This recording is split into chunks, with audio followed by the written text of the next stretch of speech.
I'm positive now that Uber is blatantly not pricing their rides right, short or long rides.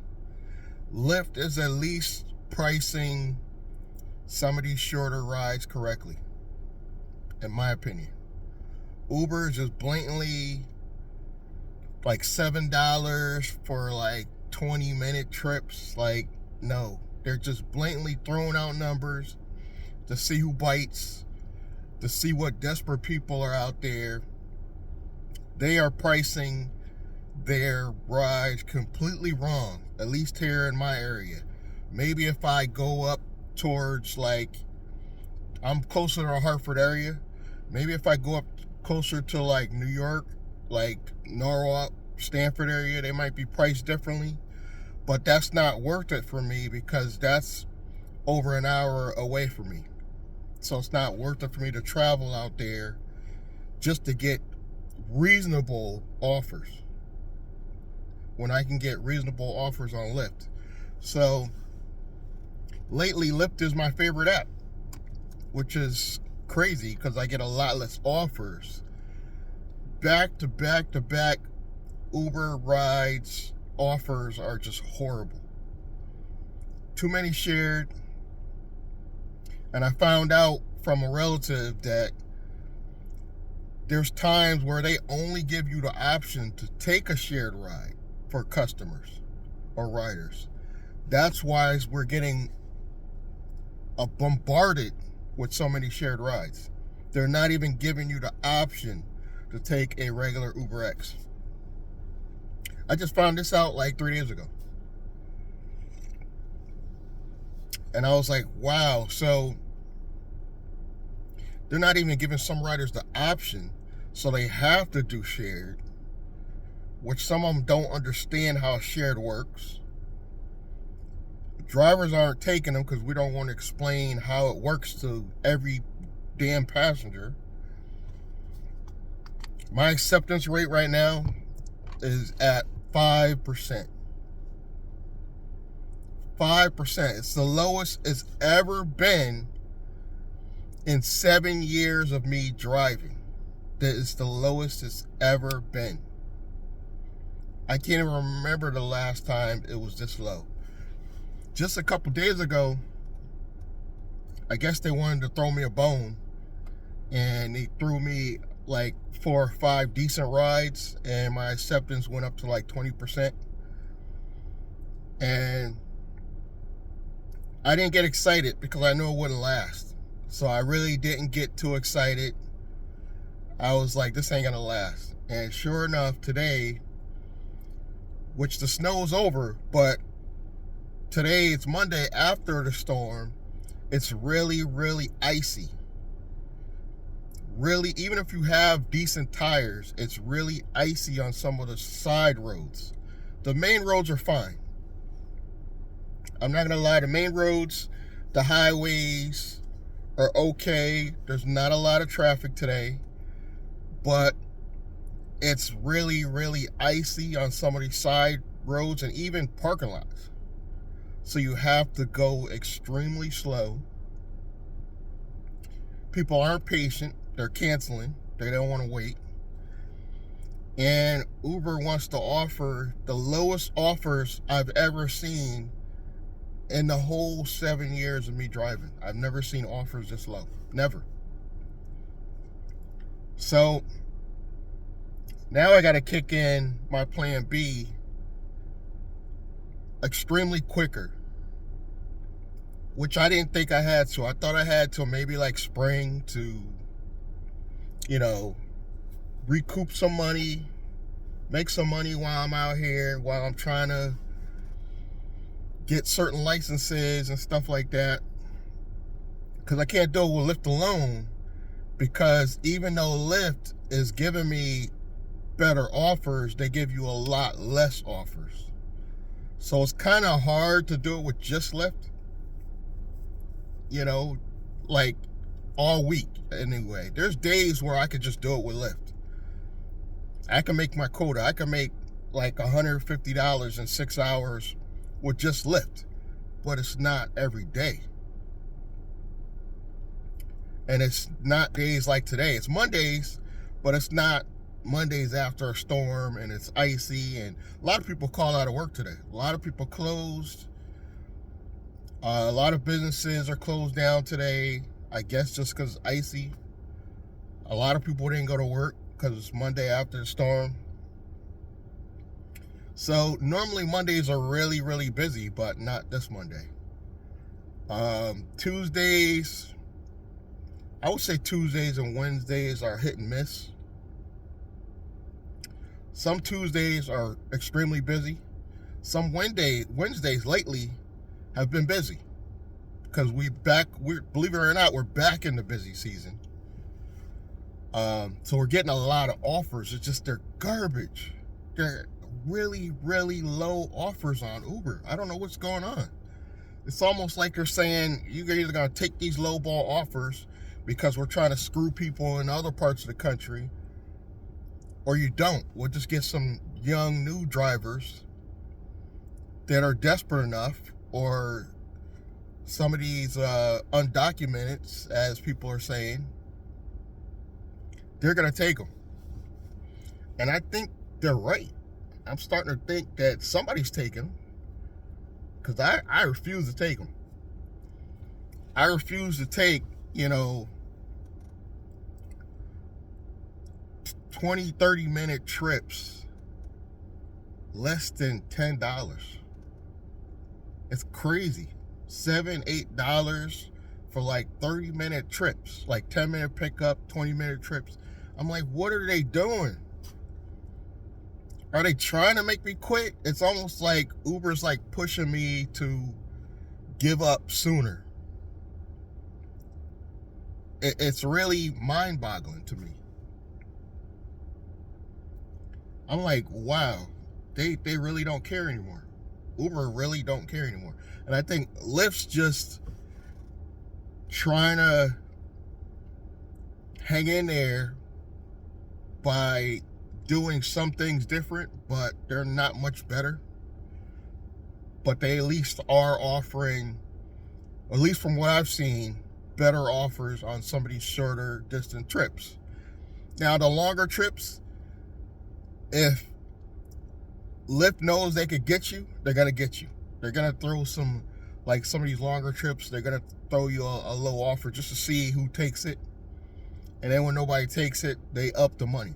They have been doing that. But Uber, they may up it like a few cents, but it's not like they're going to go up. Like, I literally seen a trip that Uber was offering for $3.94.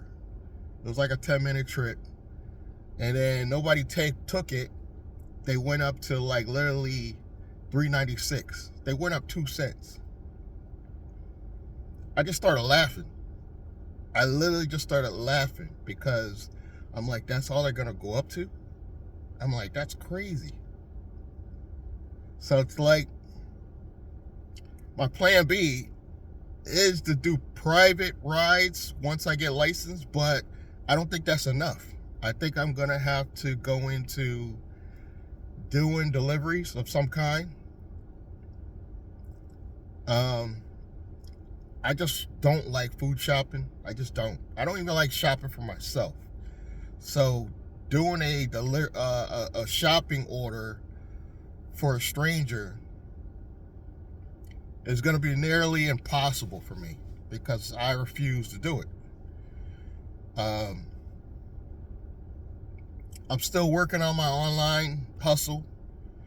The online hustle is a slow process right now. It could take years to build up where that's paying me enough by itself. It could take years, to be quite honest with you. So in the meantime, I have to focus on transportation. I don't want to go back to working a 9-to-5 ever, probably the rest of my life. I just refuse. It was just a horrible experience my last 10 years. And then when I tried to go back to the workforce, I tried to go to work for a group home. my very last job. I tried to work for a group home. It was a bunch of catty women. They were all fighting all the time. The pay sucked. It was during the pandemic, believe it or not. And the pay was so low. They did tell me the pay is better now. The pays went from, like, when I was doing it, it was like $14, $15 an hour. Basically minimum wage now. Now they're probably up to like 20, 21. But for what you got to do, it's still not enough. I mean, there's times where people, defecate on themselves. You got to clean it. You got to manage their medicines. If you make a mistake, you could be fired. Like, it's just not, the workforce is just not for me. I'm not going to say it's not for anybody, because some people enjoy their job. Like my roommate that I'm renting a room to, he enjoys his job. And he drives for Lyft part-time. He's doing some type of construction stuff, but he gets paid very well. He's $20-something an hour. He enjoys his job. I applaud him. I like envy him. Even though I'm renting to him, I envy him because he somewhat enjoys his job. Somewhat. And he drives Lyft part-time. So he's actually a happier person than I am right now, believe it or not. That's another thing. I've been supplementing my income, renting rooms. One roommate I got two roommates. One is the one that I just spoke about that has a job. He's great. The other one, he pays on time. Older gentleman, but he drives me nuts. He's very messy. I just found out he's an alcoholic. Very aggravating person to be around, but he does pay me on time. So I'm managing to stay afloat with my bills by renting rooms, driving Uber, Lyft part-time, and I'm still focusing on my online hustle.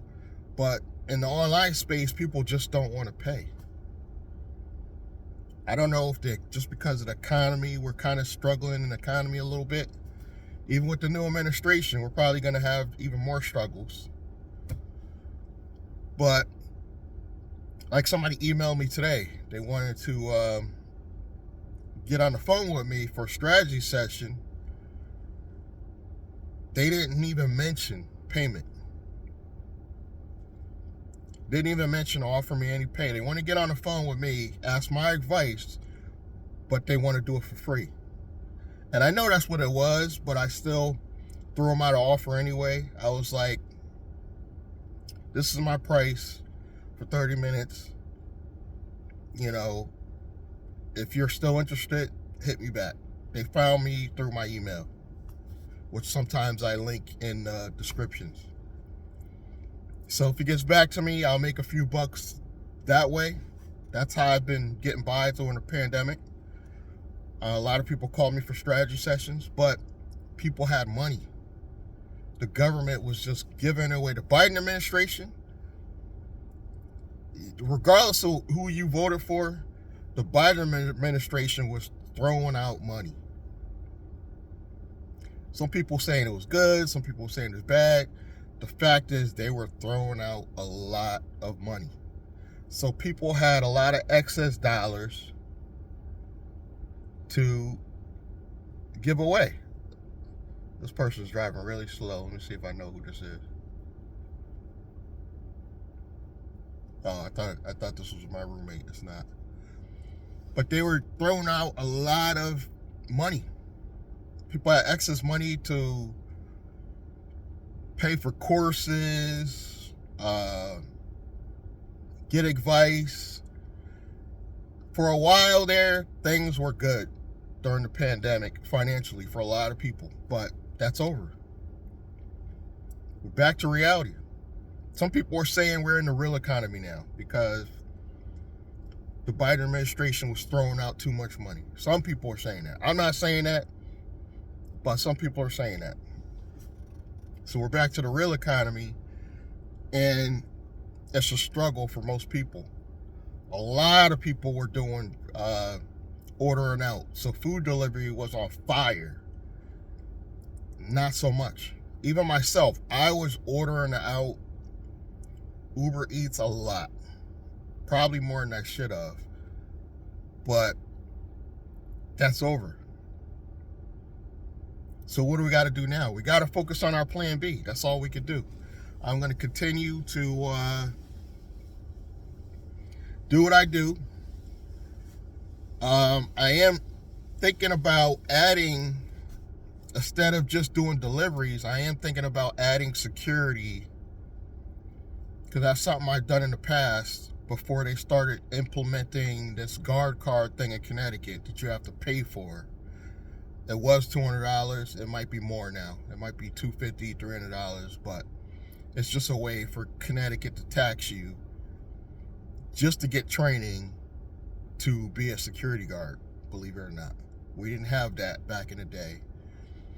I'm thinking about adding that into my portfolio under the same brand as I'm using for the transportation company, because I need diversity. I don't think delivery is going to be enough to satisfy me anyway. So I'm thinking about going back to security, but for myself, where I'll be contracting out myself as a guard. I may do that, because there's private places that will pay you decent.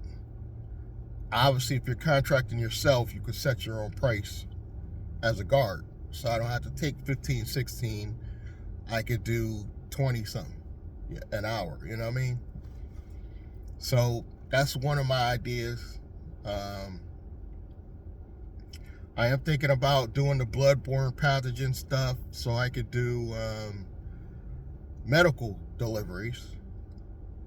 I prefer medical deliveries over big boxes and food and stuff like that. I looked at the Roadie app. The Roadie app is garbage, guys. It's not much better than Uber. I mean, the Roadie app, I guess you could say it's a good backup app like Uber, but it's not something you could do by itself and be happy with. So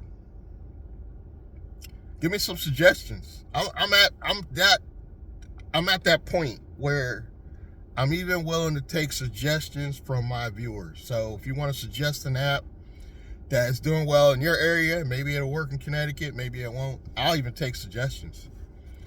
I'm not in poverty. It's just I'm trying to get to a certain level financially so I could do bigger things, like purchase property, maybe purchase a electric vehicle. And I'm actually thinking about not doing Tesla. I'm hearing the American-made electric cars are actually more affordable, and that might be a way I go, Who knows? It's still up in the air. But just doing Uber and Lyft only, I'm here to tell you, if you're even thinking about it, it's not enough. It's not enough to replace a full-time job. Now, if you have a job, most of you have a job, you might not necessarily enjoy it, but you're doing it for now, and then you want to do, I would say, Uber and Lyft as a backup. Both apps. You can't just do Uber. Uber and Lyft as a backup, that's fine. That's technically what everybody keeps telling me they were designed for, as a part-time gig. They're not designed to replace your full-time income. I get it. But some of us out here that are older, in between jobs, we use gig economy to kind of pay our bills. Like, even on renting rooms, that's not enough. I still got to come out here at least part-time and do this, But like I said, if you have a job you enjoy, it's not the end of the world to do gig economy on the side. It's not. It's actually not a bad idea. So that's all I got for you today. I'm going to continue with these garbage apps for the rest of my day on this icy day. and try to make my quota. You know, I'm trying to hit. I'm not out here trying to make $200-300 a day. I'm not even out here trying to make that. I'm trying to just get maybe 130 to 150 a day and go home. You know, whether I do that in 5 hours, 6 hours, you know, that's up in the air, but that's what I'm out here doing. And if you want to continue to follow me, and I'll give you some strategies and tips on some other business ideas that I will have on my other channels as well as this one, please continue watching. And if you want to support in any way, I have links below. You know, anything helps. I understand if you can't contribute anything, you know, times are rough. But it's free to support. Subscribe, like, comment, and I'm going to see you guys in the next video. Thank you.